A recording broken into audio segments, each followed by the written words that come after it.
ESPN Radio Sports Center. I'm Christine Lisi. Latest injury news on this NFL Sunday. ESPN's Adam Schefter reports Chargers receiver Mike Williams expected to play against the Broncos. Chiefs receiver Sammy Watkins and Colts receiver T.Y. Hilton expected to play in the Sunday night game. Colts running back Marlon Mack likely to play. Baseball, one night after the Rays, in manager Kevin Cash's words were Verlandered. They had a similar experience in Game 2 of the ALDS against the Astros with Garrett Cole on the mound. Another 3-2 pitch. Here it comes. Darno swings and misses. Strike three. He threw a 91-mile-an-hour slider for strikeout number 15 tonight. 2 down here in the 8th inning. Dave Fleming on ESPN Radio. The 15 Ks tied for the third most in an MLB postseason game. Cole also held the Rays to 4 hits. He walked one in 7 2/3. Houston beat Tampa Bay 3-1 to take a 2-0 lead. So far, with the Astros co-Cy Young frontrunners on the mound, the Rays have managed 5 hits over 14 2/3 scoreless with 23 strikeouts. 2 Game 3s in the NLDS today on ESPN Radio. Braves Cardinals 3:30 Eastern. Dodgers at the Nationals 7 Eastern. Both series tied 1-1. College football, number 4 Ohio State overcame a sluggish start, defeated number 25 Michigan State 34-10. Justin Fields' 2 TD passes ran for another score. He was also sacked and intercepted. Number 24 SMU rallied down 21, edged Tulsa 43-37 in triple OT, and became bowl eligible. Denny Hamlin's the pole sitter for today's race at Dover as NASCAR's second round of the playoffs begins. Coming up Monday, all of Sunday's NFL action, including Colts Chiefs and the latest on New York's comeback kids, Saquon's ankle and Darnold's illness. Plus previewing Browns Niners on Monday night and all the latest from the MLB postseason. Go Look and Win Go Monday, 6 Eastern, ESPN Radio, ESPN 2.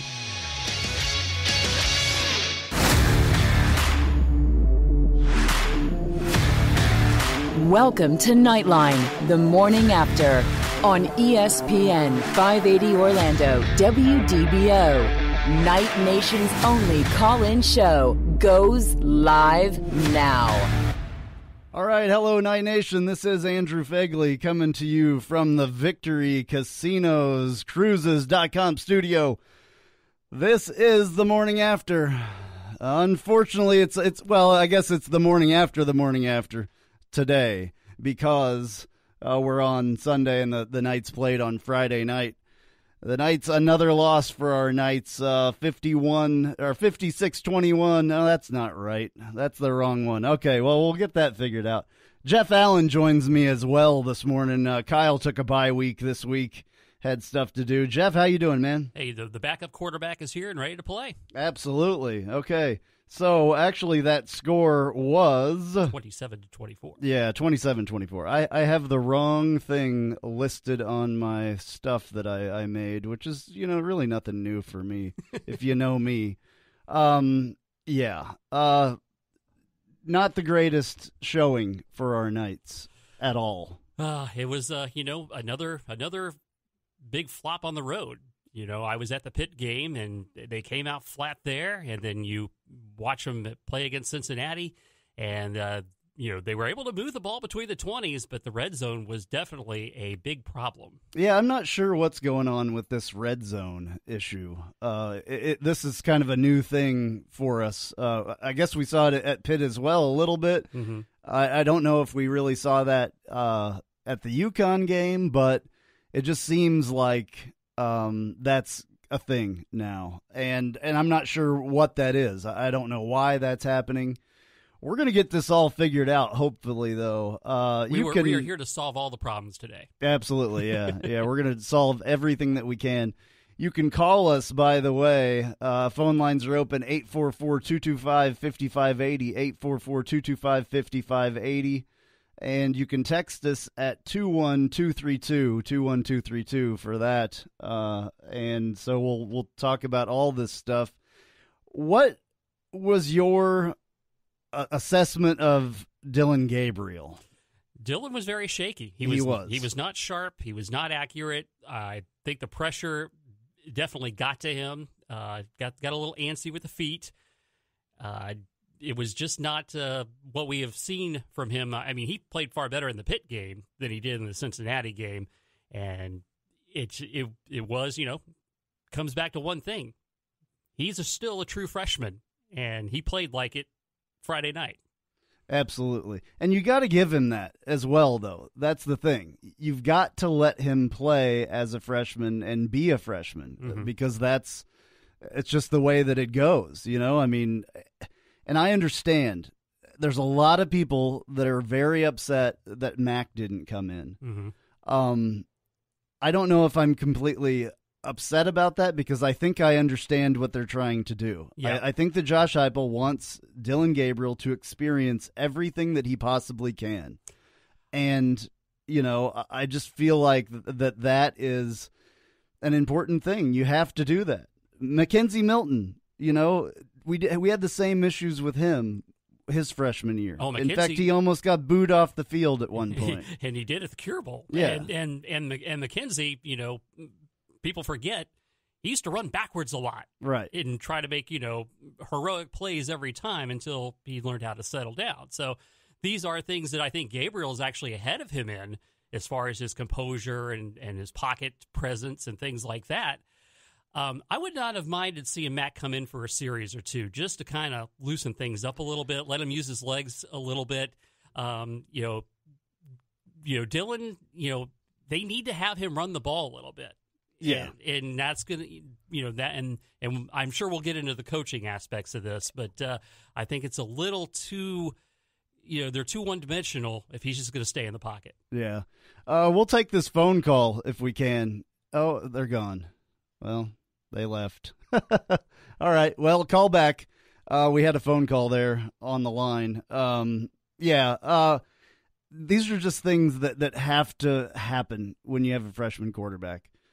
It is what it is. I feel like that he, you know, I already said that he needs to get the experience. I feel like he's kind of like a deer in the headlights out there, but something is going on with these guys when they're on the road. Something's weird.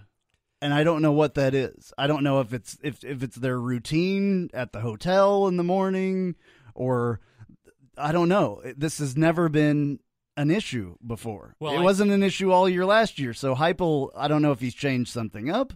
Well, I think there's another factor to consider as well, and that's the offensive line. They have not played as advertised so far this season, and against good defenses on the road. And, you know, Cincinnati brings a potent defense. Pittsburgh brought a lot of different things in their defensive scheme.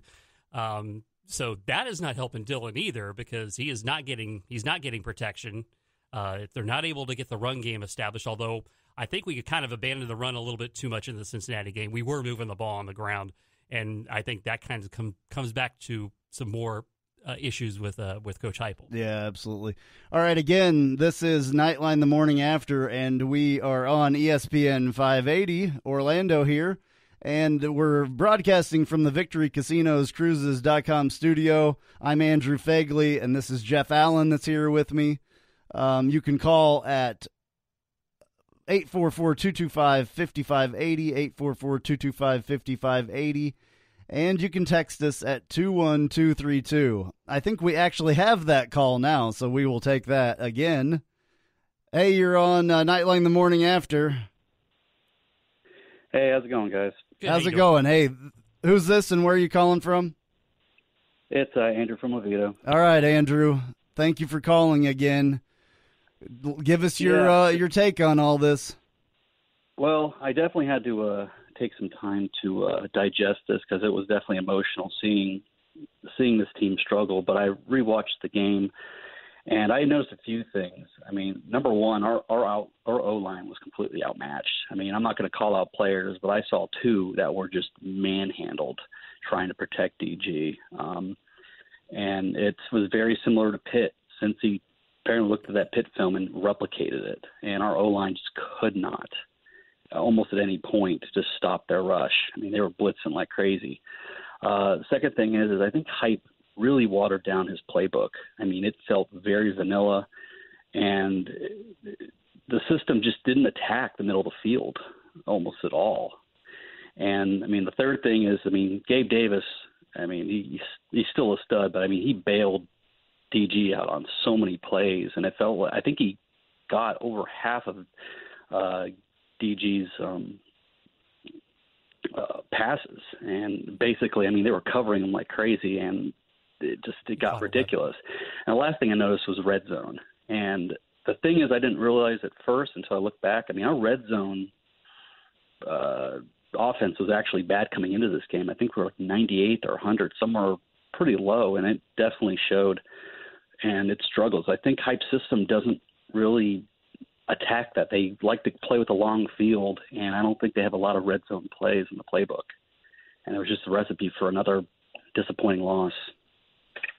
All right, man. Thank you. Yeah, we're going to talk about all of that stuff for sure. Thank you very much for calling, though. I really appreciate it. Again, Andrew calls every time, and I love that he does that. It's absolutely awesome. Yeah, I'm going to go with the Gabriel Davis thing because that's one thing that we haven't really addressed yet. Yes, he had 13 of those receptions of Gabriel's 25. So, you know, it was close to being half there. He has to do something else besides throw to Dylan Gabriel. There's other people out there. We're not using the playmakers that we have. Yes, and of course, Gabe Davis coming to an NFL program very, very soon. Yeah, because he ain't coming back for a senior season. No, absolutely not. And he is a beast. Yeah, they need more. They need more out of getting the ball to Trey Nixon.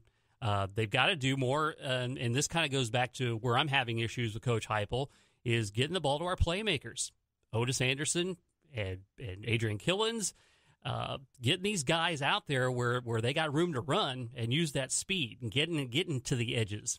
Yeah, we haven't had. I mean, I just don't feel like this has been as much of an issue. Maybe it's against the quality of the teams that we're playing. I mean, when we have guys like UConn in here and FAU, we didn't have a problem. Any of these guys, but then we beat Stanford. I mean, like really good. Yeah, But then we play against Pitt and Cincinnati on the road, though. This is the thing. This is the thing that confuses me the most. Why are we having such a problem on the road? Yeah. I mean, it's not like we're playing that much different competition on the road versus at home. Oh, no. It's not that much different competition. It's the same level of opponents, but we just cannot seem to do it on the road at all. Oh, no, and I think we're a better team than Pitt. We're a better team than Cincinnati. You play those games 10 times, we win 9 times, I think, for sure. This whatever is not working, they got to figure out. And again, I think it's going to come down to what sort of things is Josh Heupel going to do to get this offense a little bit more opened up? I think that is a key factor that needs to be fixed, especially on the road.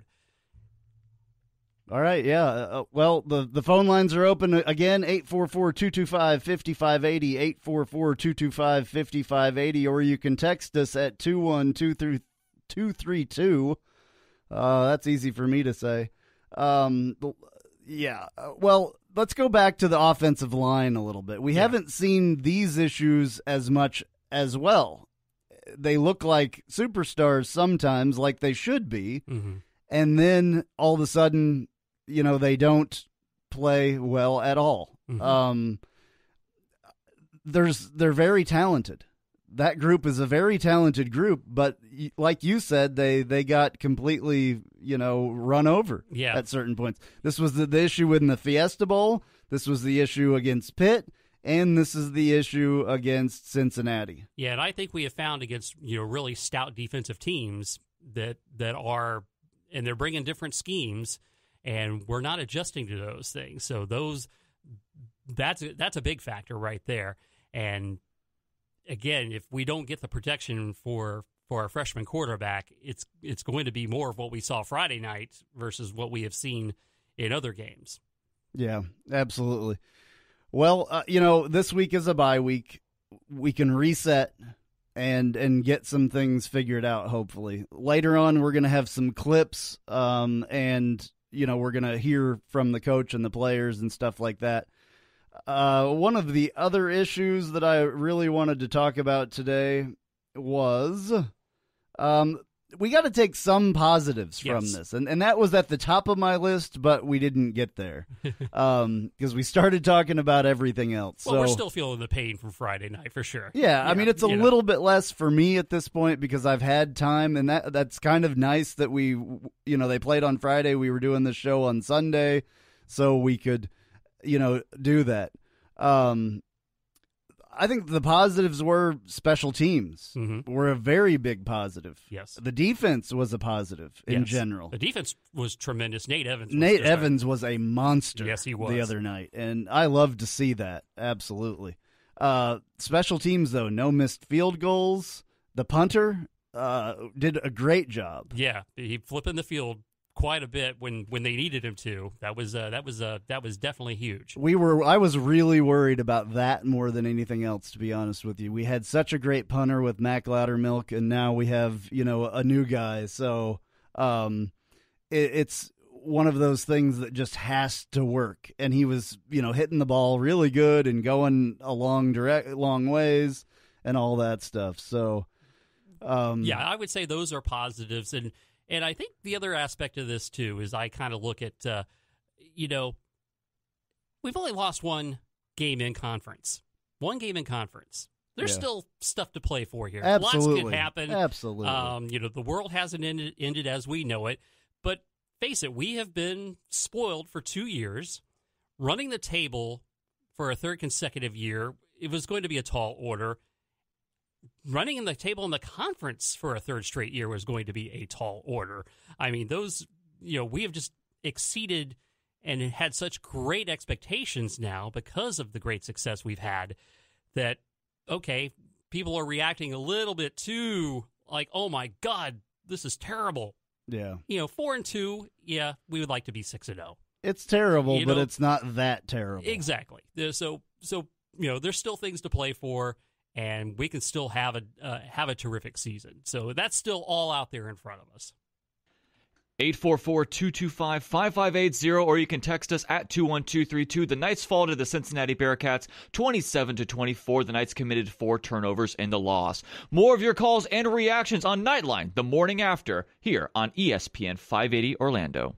Hold your breath. The home of the NFL is ESPN 580 Orlando. Yes! Another triple header Sunday kicks off with the Baltimore Ravens and the Pittsburgh Steelers. Coverage begins at noon. Then at 4:30, the Dallas Cowboys take on the Green Bay Packers, followed by Sunday Night Football with the Indianapolis Colts and the Kansas City Chiefs at 7:30. Then we wrap it all up Monday morning with Golick and Wingo at 6 a.m. right here on ESPN 580 and FM 96.5 HD2. Football lives here.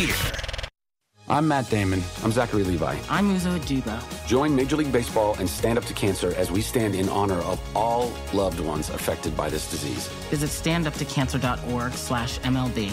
Stand up with us.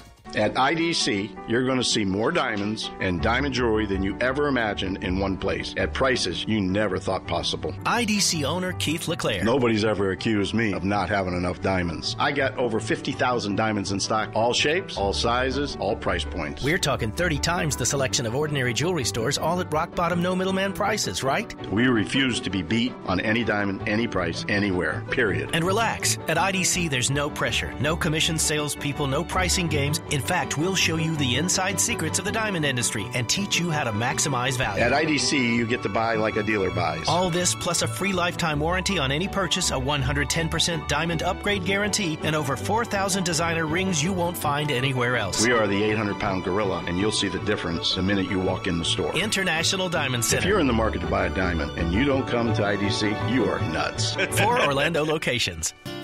Oviedo Brewing Company is the hottest microbrewery in Central Florida. Located 7 miles from UCF at the Oviedo Mall, this 8,800 square foot brewery just opened its doors 6 months ago and has already crafted 13 unique beer flavors and counting in their tap room. The tap room contains different styles of beverages, including ciders, wines, and craft sodas. Not only do they have amazing beers, they also have a full kitchen with gourmet pizzas, wings, and tacos. Oviedo Brewing has activities for each day of the week, such as Taco Tuesdays, Trivia Wednesdays, Pizza and Pint on Thursdays, plus live music on Friday and Saturday evening. But the best is Sunday brunch with unlimited beer mimosas. Need a spot for game day? Oviedo Brewing is just the place with their large TVs to catch all the live games. You also find Oviedo Brewing at UCF tailgating sampling beers. And OBC support for the Knights doesn't stop there. If you need a spot for UCF away games, come to Oviedo Brewing Company. You can get all the details on their Instagram or Facebook page. Follow them at Oviedo Brewing CO. Download the Untapped app, and you can find out what beers are on tap. The food menu is also available on their website, OviedoBrewingCO.com. Adopt US Kids presents Multiple Choice Parenting. You've accidentally cut your daughter's bangs unevenly. Do you A, line things up a centimeter from her hairline? Man, oh man, oh man, oh man, oh man. No. Sweatbands are so hot right now. Everyone's wearing them. Like that basketball player and that other basketball player. B, get spiritual. Mom, where did all the mirrors go? A reflection could never capture our true selves. Huh? Beauty is within. C, look on the bright side. Less time blow drying, more time texting. Or D, show empathy. Mom, you really don't have Ta-da! Twinsies! I kinda love it. As a parent, there are no perfect answers. But you don't have to be perfect to be a perfect parent. Thousands of teens in foster care will love you just the same. For more information on how you can adopt, visit adoptuskids.org/FL. A public service announcement from the U.S. Department of Health and Human Services, Adopt U.S. Kids, and the Ad Council. What if I could tell you when a wildfire was going to happen? Of course, I can't. But shouldn't you be ready anyway? Go to ready.gov/communicate and make your emergency plan today. Don't wait. Communicate. Brought to you by FEMA and the Ad Council. Whether it's on AM 580, FM 96.5 HD2, Alexa, or Google Home, we are everywhere you hear audio. ESPN 580 Orlando, Orlando's home for the biggest events in sports. And now, back to Knightline, the morning after, on ESPN 580 Orlando, WDBO. Call now at 844-225-5580 or text at 21232. All right, this is Andrew Phegley coming to you from the VictoryCasinoCruises.com studio, and also joined by Jeff Allen. Jeff Allen does the AAC report on the Knightline Sports Network as well, so you might have heard his voice on there. We do have a text that I want to read. How do you think Knight Nation will turn out and react for the rest of the home games? Already students couldn't bother to fill up their section, which is true. They had some issues the last game. The game prior when they had the long line and people were baking in the heat, not enjoying that, so they fixed it, which, that's what I love about Danny White. Problem comes up, he fixes it. They're able to get them in faster, but they didn't fill up the section last game. Absolutely. All right, you can call us 844-225-5580, 844-225-5580, or text us 21232, 21232.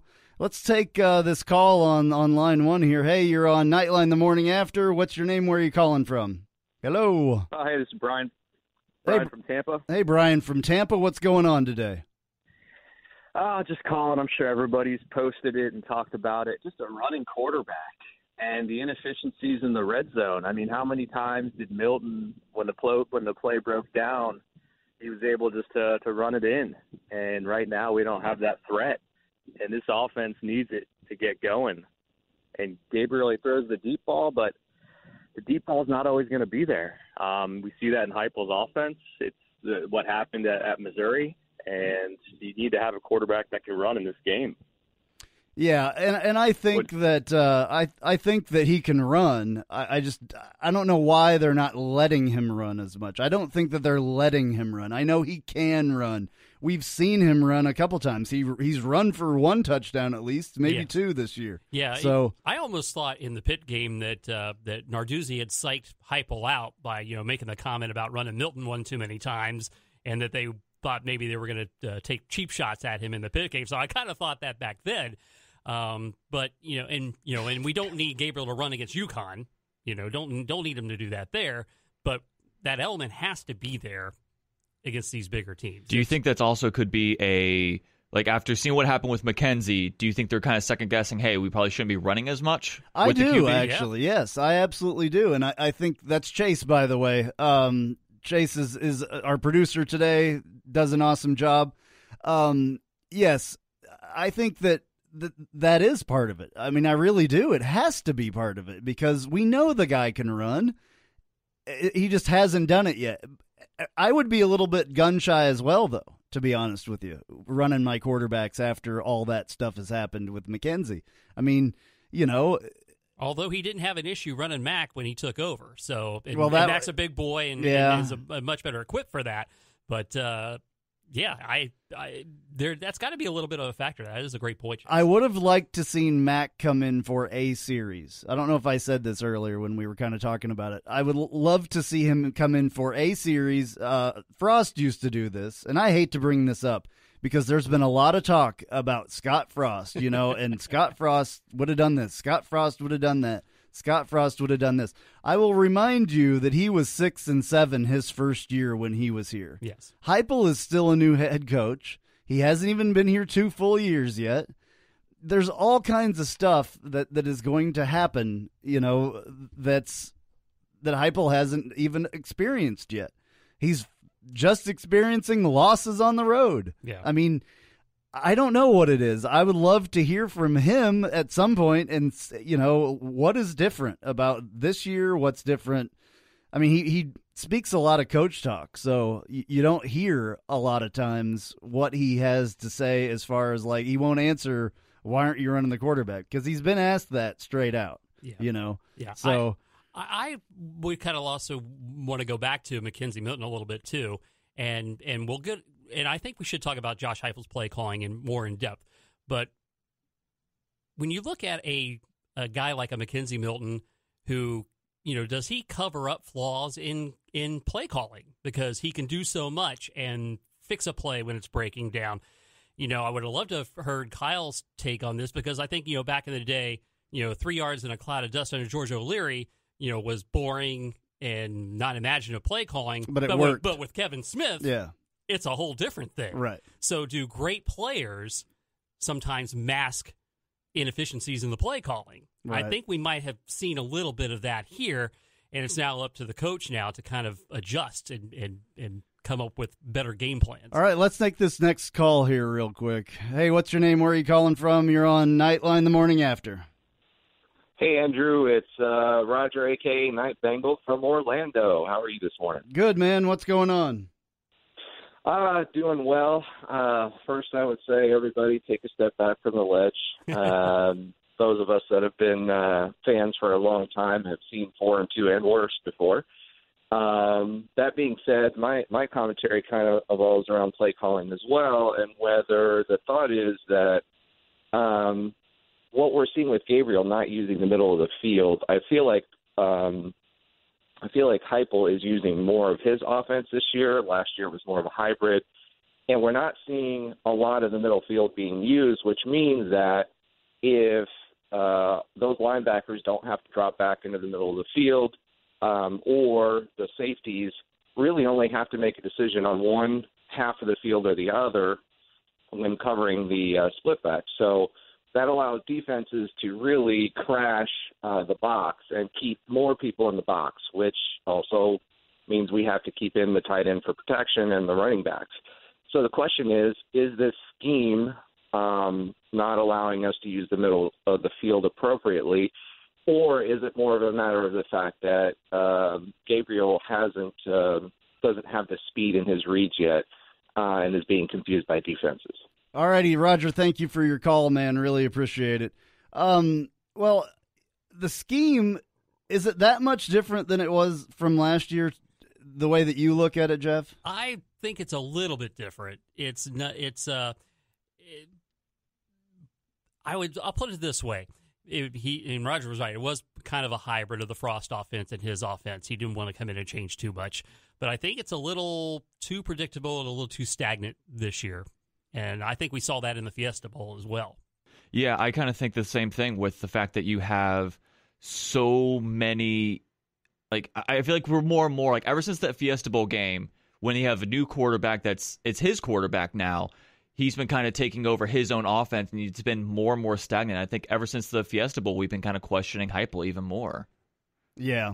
Well, there is a lot of questioning going on, and I mean, I would love to know the answers to this. When we come back from the break that we're going to do here in a few minutes, we will have some clips, and we'll hear a little bit more about all that stuff.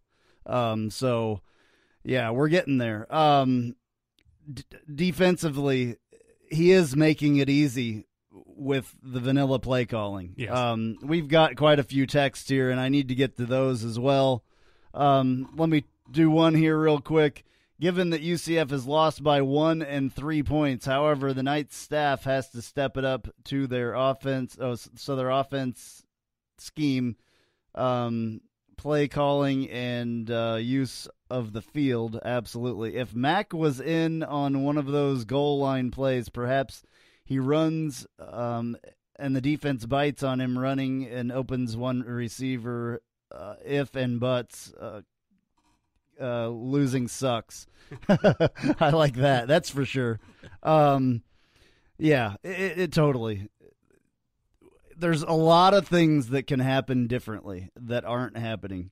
And I guess we'll see if something happens differently afterwards, after this game, So we'll take a break here real quick, and we'll be back. My part-time service in the Army National Guard makes it possible for me to be more for the community I call home. I'm a better neighbor because my service has taught me how important it is to be a team player. My training helps me in my classes when I give attention to detail to the task at hand. My service in the Army National Guard allows me to keep my country safe from threats. Learn more about how you too can live and serve part-time by visiting NationalGuard.com. Sponsored by the Florida Army National Guard. Aired by the Florida Association of Broadcasters and this station. Join ESPN 580 Orlando in supporting the 3rd annual The Fast and the Furious 5K Run and Walk in downtown Sanford on October 19th. 100% of the funds raised will help make spaying and neutering more affordable. Go to spayandsave.org to learn more. Spice up your company with homemade marketing services from Tasty Gravy Creative. Tasty Gravy serves up a menu of budget-friendly marketing, graphic design, and public relations services customized to your specific goals. Co-owned by a UCF graduate, Tasty Gravy can help refresh your brand, strengthen your online presence, or reinforce your company's message. Contact Tasty Gravy for help with your website, social media, marketing, advertising materials, and more. Visit tastygravy.com. Take a look under your bed. Find stuff under there? What about jobs? No? Now try your basement. There's a pair of overalls that overall you're not so into anymore. A perfectly good laptop that hasn't sat in your lap in months. And even more stuff, but still no jobs? Well, you really have both. See, stuff is defined as household articles considered as a group. Sometimes this stuff is no longer needed. Wait, no longer needed? That can't be right. Because remember those jobs you were looking for? Those are really needed. And they're the stuff inside your stuff. Even inside that winter coat that moved with you to Phoenix. Our job is to unlock those jobs, and it starts when you donate your stuff to your local Goodwill. Here's how we do it. When you donate to Goodwill, we sell your stuff to provide job training for people right here in your community. So just by teaming up with Goodwill, you help create jobs. And isn't that worth parting with the leftover guitar from your 80s cover band? Goodwill. Donate stuff, create jobs. Find your nearest donation center at goodwill.org. A message from Goodwill and the Ad Council. It's Thursday night, and you're grabbing drinks with some friends. Started off with a pitcher for the table, which quickly becomes 2. There's pool. And there's the photo booth. All right, everybody squeeze in. Say cheese! Followed naturally by an order of wings. And another. Can we get some extra ranch sauce? Then there's the ceremonial nightcap. So what are we doing this weekend? And lastly, it's back to the car, which, if you're buzzed,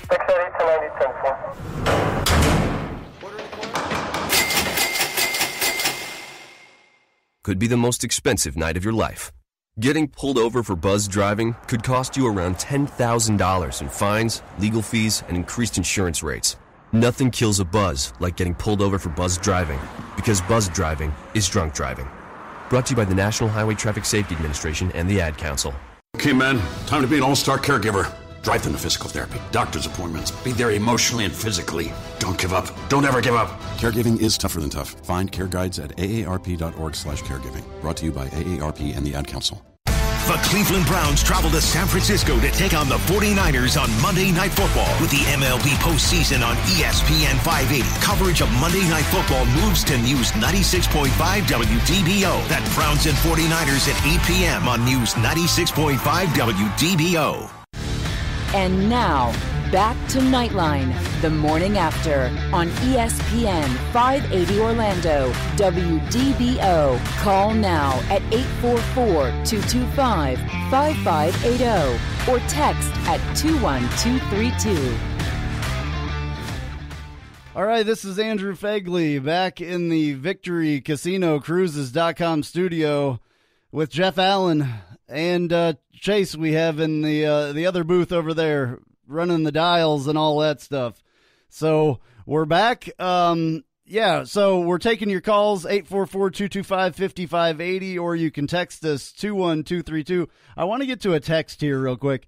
It says, I would like to see Josh Heupel smooth over the fans a little more. Obviously, as a fan, you need to have some blind trust in a coach, but the coach speak. And, a lot of coach speak from him. Do you think that a coach should smooth things over with fans? Do you think a coach should say, hey, guys, should he address the fan base? I don't think so. I don't think so either. No, I don't think so. I want him concentrating on coaching and not worrying about what the fan base thinks. Because if he's worried about what the fan base thinks, then he ain't the right guy. Yeah, absolutely not. Chase, what do you have to say about that? I mean, it's his job, I don't think, is to kind of smooth over anything with us. I think we also kind of have we do this thing where we immediately compare people, and when you come from such a high as the 2017 national champion with Scott Frost, I think a lot of us are still like more scrutinizing over what Heupel's doing. I think we're doing the same thing right now also with Dillon Gabriel, because like Dillon Gabriel's still a true freshman, but because we're still coming off of Mackenzie Milton and his greatness, we immediately like, yeah, but you're not Mackenzie Milton, so. That's a hard place to put a freshman, an 18-year-old kid. That is a hard place to put him in, to compare him to Milton and all that. He has a better arm than Milton does. Newsflash, everybody. He does, and he will. This kid will be like more than able. I mean, he probably could win the Heisman in a couple of years, or be in the voting just like Mackenzie was. He's the same kind of guy, not the runner that we've seen yet, but I mean, he is. But he's uber talented. There's no gosh, about yeah. That. I mean, way talented on the throwing part. Absolutely. I mean, he's already as a freshman in the first few games or whatever, he was ranked up in like the top 10 in all of college football. Yeah, and obviously he's going to have some issues, later on, and he's still learning, but he has something a little bit different to say about being a freshman. Let's hear what he has to say here. This is Dillon Gabriel. Regardless, if you're a freshman, you're a sophomore, you're junior, senior, it doesn't really matter.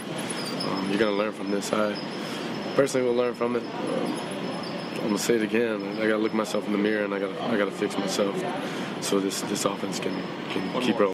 All right, so he knows what's going on. I mean, he knows that this isn't the way that it should be going. And great maturity there too. Absolutely. I mean, he's 18 years old and he's talking like a man. Absolutely, yeah. I wanted to get back to Heupel as well. I have a lot of clips that I can play. This one is Heupel, basically his opening statement after the game on Friday night. Obviously disappointed in the result, but I am proud of the way the guys competed, man. They never gave up, competed fiercely to the end. Obviously, we didn't do enough to win the football game today. He's embarrassed. You can tell that he is embarrassed. You can tell that he is not happy at all about what's going on. So I don't think that this is a case of just arrogance and not wanting to do something different. I think that he has a plan in his head for Dillon Gabriel, the way that he wants to do it. This is what everybody's complained about the most. They should have put Mac in. They didn't put Mac in. I've heard this so much. Like I said, one, series maybe. I think I would have liked to seen him maybe in the fourth quarter, just to see if you could provide a spark. Yeah, but pulling him like everybody was saying, halftime. Mac should have came in at halftime. You don't want him looking over his shoulder because that's not going to help exactly. him be effective. So that's certainly not the case. I think it's going to be up to Coach Heupel, though. Dylan's playing great. And what we still have to remember is this is a team game.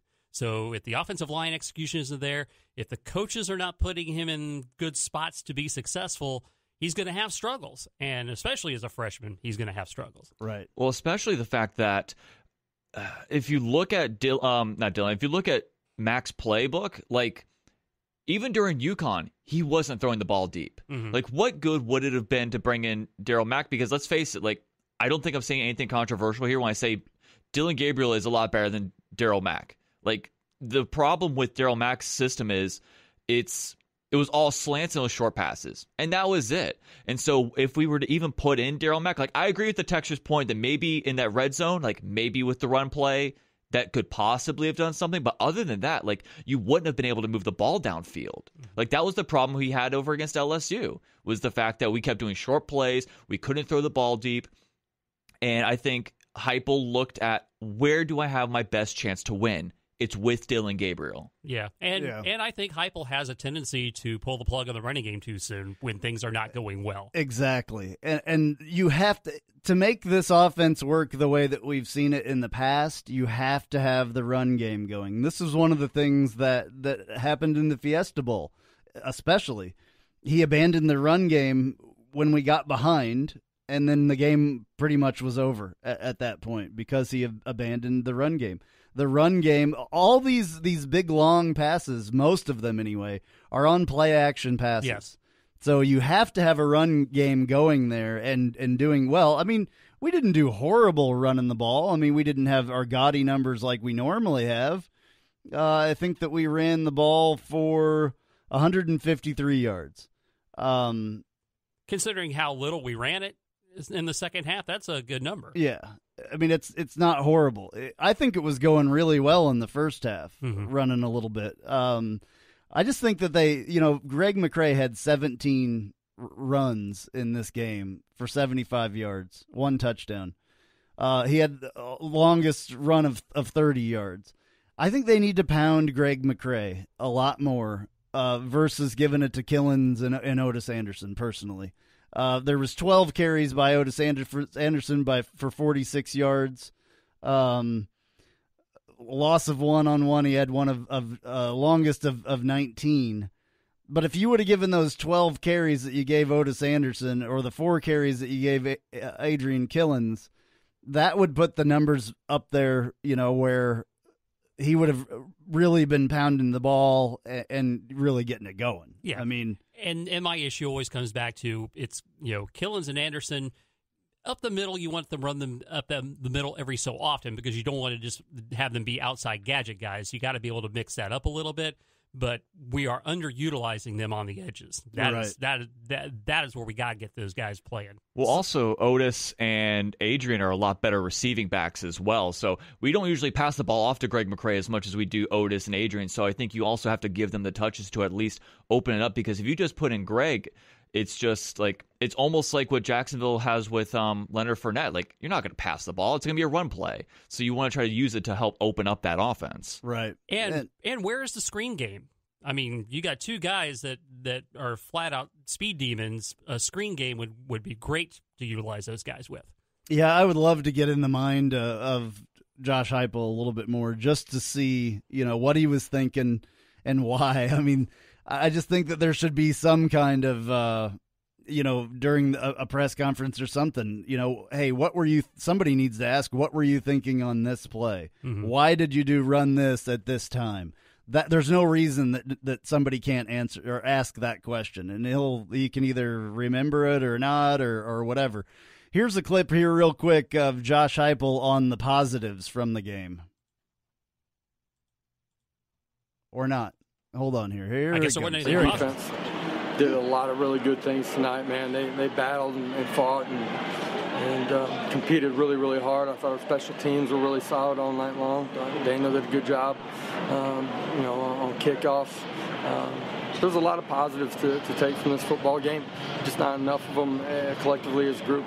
And at the end of the day, it's going to be coaches, players together, right? Offense, defense, special teams together as a family, fighting, scratching, clawing, and getting a little bit better. All right, well, we talked about all that stuff a little while ago, but those were the positives of the game. Well, you know, and I also think another big positive that we can talk about with this football team is, and we've seen it now for over 2+ seasons, is I don't think there's a team in America that has a bigger heart than the UCF Knights. I mean, as badly as they played on these 2 road games, constantly shooting themselves in the foot, they still had chances to win the game. Absolutely. And that's because they have great fortitude. We saw it in the championship runs, and we're going to have to rely on that heart for the rest of the season to make something great out of it. Absolutely. All right, let's play a clip here. Well, by the way, you can call us 844-225-5580, 844-225-5580, or text at 21232. I'm going to play a clip here real quick, and this is Jordan Johnson, the center, and what he thought about the game. He's a thinker, and he's a guy that really has a lot to do with what goes on up there on the offensive line. There's a lot, just knowing that we didn't come up, we didn't do what we wanted to do. You know, we wanted to win, we wanted to go 1-0 as we always speak of and preach, and it was just disappointing, and we got to come back stronger next time. Hats off to the Cincinnati defense. They did a really good job. Their schemes were a little bit better than us. They executed them a little bit better than us, and we just got to come out and be stronger next time. 844-225-5580, 844-225-5580, or you can text us at 21232. The Knights fall to the Cincinnati Bearcats 27-24. The Knights committed 4 turnovers in the loss. More of your calls and reactions on Knightline the morning after here on ESPN 580. Hey, Rays fans, you don't have time to get to St. Pete for Game 3 on Monday? Come on down to the ESPN 580 Orlando watch party at Gators Dockside in downtown Orlando. With lunch specials starting at just $7.99, or you can eat wings beginning at 6 p.m. and the coldest beer in town. Join me, Scott Inez, and Nikki Football. We're going to be at Gators cheering on the Rays just in time for the first pitch Monday afternoon. So put Gators Dockside at 45 West Crystal Lake Street in your GPS, and we'll see you Rays fans on Monday at Gators Dockside. I'm attorney Greg Francis, and I've joined my good friend Joe to create Osborne & Francis, a law firm tailored exclusively for people who've been seriously injured by the negligence of others. I'm your homegrown attorney that fights hard for you every step of the way. If you've been hurt in an accident or on the job, call my office today, 407-655-3333. Osborne & Francis, real, tough lawyers. Offices, Orlando. Over half of all men suffer from ED or PE. If you're one of them, either can be embarrassing, but they're both very treatable. Fortunately, Premier Men's Medical Center has the solution. Meet Dr. Schwartz, a specialist in men's health. If you're not the man you used to be in the bedroom because of ED or PE, Premier Men's Medical Center offers custom blended medications designed just for you. There's no pain or surgery. If you have diabetes, high blood pressure, or prostate issues, not a problem. If Viagra, Cialis, or Levitra have let you down, now men are lasting 30, 60, 90 minutes or longer. And best of all, it's affordable. For a private consultation with our highly skilled physicians, call Premier Men's Medical Center, 407-270-3940. You'll see results on your first visit, guaranteed, or there's no charge for your consultation. Call Premier Men's Medical Center now at 407-270-3940. 407-270-3940. That's 407-270-3940. Fall means falling prices at BMC Boats this weekend. The 20s are in and the 19s gotta go. Prices are falling at BMC Boats this weekend. Closing out the 19s and preseason pricing for the 20s. Save up to 20% on Hurricane deck boats and Sweetwater pontoons. Thousands off Bayliner. Get a free warranty or zero down. Low financing on Yamaha jet boats from 4.99%. Your dream boat is on sale. The brands you want starting at $189 a month. Catch falling prices this weekend at BMC Boats on 1792 in Longwood. BMCBoats.com. Hey, this is Travis Dever, Kai's Real Estate, the Dever team, New Smyrna Beach. Your source for real estate and everything else, New Smyrna Beach. Proud sponsor of Knightline and Knightline Postgame Live.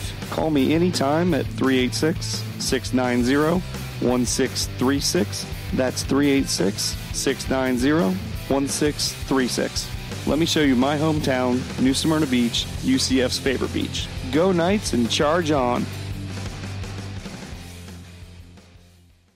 Okay, forest animals, kids are coming to the forest, and it's up to us to make their visit a good one. Sparrow, have you practiced the most popular bird songs for the year? Of course. Catchy. I like it. River, how's the temperature? It's a refreshing 52 degrees, man. I love it. Turtle. He's not here yet, man. He's late every morning. Okay. Squirrel. The Forest has been preparing just for you. To learn more about cool things to do in the forest, visit discovertheforest.org. Brought to you by the U.S. Forest Service and the Ad Council. Whether it's on AM 580, FM 96.5 HD2, Alexa, or Google Home, we are everywhere you hear audio. ESPN 580 Orlando, Orlando's home for the biggest events in sports. And now, back to Knightline, the morning after, on ESPN 580 Orlando, WDBO. Call now at 844-225-5580 or text at 21232. All right, this is Andrew Phegley back at the VictoryCasinoCruises.com studios. Joining me, Jeff Allen. Jeff, you do the AAC report for the Knightline Sports Network. Only on the Knightline Sports Network. Only on the Knightline Sports Network. What can you tell us about the AAC and what the rest of the teams did this week? Well, I'll tell you what, SMU Tulane, that was a wild game, triple overtime. Tulsa, excuse me, yes. And Tulsa sneaky good. Yeah. I was rooting for Tulsa. I watched the end of that game. What a game going back and forth. They need to get a kicker, though, obviously. Yes. So be thankful for our kicking game when you see what happens when you lose games by the fact your field goal kicker can't put one through the uprights. But SMU is really putting together a nice season. They're now ranked and winning in thrilling fashion. Did you see the one play, too, where they gave up the touchdown on the kickoff where they didn't field it? Yeah. There were some issues there, but SMU is definitely coming back to their – I mean, that was such a storied program before the death penalty that they got. Absolutely. And then when you look at other action, Navy was a winner over Air Force. Navy looks like they're getting things back on track after a couple of down seasons. So, there you go. There's a lot of good teams in this conference. Absolutely. And, and you think about it now with the 3 T's that we still have on our schedule on the road, Temple, Tulane, and Tulsa, those are not going to be cakewalks. No. I think this ECU game may be a good game for us to get some stuff back together, but I honestly would like to see a little bit better competition for us, especially coming back after the bye week and all that stuff. It just seems like we play the top tier teams and we struggle, And I think this is also a testament to also what the Knights have done the last couple of seasons. I think they have helped raise the level of play conference-wide. Absolutely. Other than UConn and the Cows, that's pretty much everybody else seems to be on an upward trend and improving their program. So, Memphis, a winner over UL Monroe, 52-33.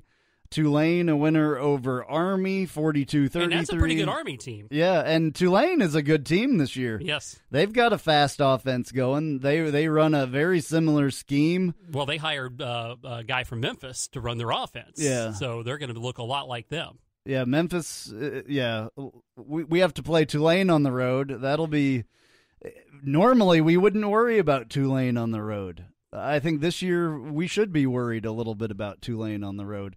All right, we're taking the calls, by the way, 844-225-5580, 844-225-5580, and text at 21232. Chase, we were trying to put together a text that we got here in like 15 pieces. Yeah, this texter, he or she, Thank 2019. you for texting, by the way. Yes, they just sent like a whole bunch of texts, and so this is what I've kind of got so far, that I've pieced it together because it's clearly out of order. We are trading speed for lack of plays. If we don't use the middle of the field, we are betting our outside guys will win their matchups on lower percentage throws. I think I'm right so far. This is where I'm getting a little bit troubling. This is supposed to cause less defenders to crash the line. This also means more people in the box. However, the safeties are only covering half the field. And now I'm just kind of lost because there's like 3 other texts and something about O-line, crashing the box, and yeah. Okay, well, I think they're just talking about how we need to kind of either run more or utilize more of our players because the safeties are still in the box. And I think maybe this person was venting. I think that's what was going on. That could be it too. Yeah, which is fine. Fit of rage. Yeah, it's fine. That's what we're here for. We're here to. That's why it's called the morning after. Sometimes the morning after is a good thing. Sometimes the morning after is not such a good thing. So this one happens to not be such a good thing. But best as I can tell from that, we are allowing defenses to kind of dictate their will upon us in these two road games. So that is something that has to change, and that's where we got to get more on the edge, more slants. We need to utilize our speed guys there. That would be where you'd want to hook up with a Trey Nixon and kind of get that thing loosened up a little bit. Yeah, absolutely. All right. Well, I mean, 297 yards passing in this game. It's not horrible. One touchdown. The three. Was it three? I can't see it here. Was it 3 interceptions? I think it was. It was 3 interceptions and 1 fumble for Dylan Gabriel. That's something that has to be cleaned up, and he said that. It's one of those things that he is taking it very, very hard. Yeah. Actually, so, and he did not come off his first look hardly at all. He was staring down his first option a lot. Yeah. In that game Friday night. Yeah, and that's one of those things that's a learning thing as well, though. So it's one of those things that has to happen. It's a good time for a bye week. This is the perfect time, honestly, after a couple of shaky games. A couple of good games and a couple of shaky games is what we've got going so far. So I think that this thing, look, people, we can still win the American. It is possible. It's possible. This is football, by the way. We're only one game back. Yeah. It's one game way back. Too early to be giving up on that at this point. Who knows if Cincinnati doesn't stumble? Who knows if somebody else doesn't stumble? We're still in it. It's way too early to write this entire thing off. Yes, we may not be going to a New Year's Six Bowl. That's still a possibility, to be honest with you. It still could happen. It's not very likely, but it's still likely. It could still happen. Small percentage, but it's still available. We don't know how things are going to go with Boise. But, that's all right. Well, thank you all for joining us. Thank you for your calls. This has been Knightline, the morning after on ESPN 580. Thank you very much. Appreciate it.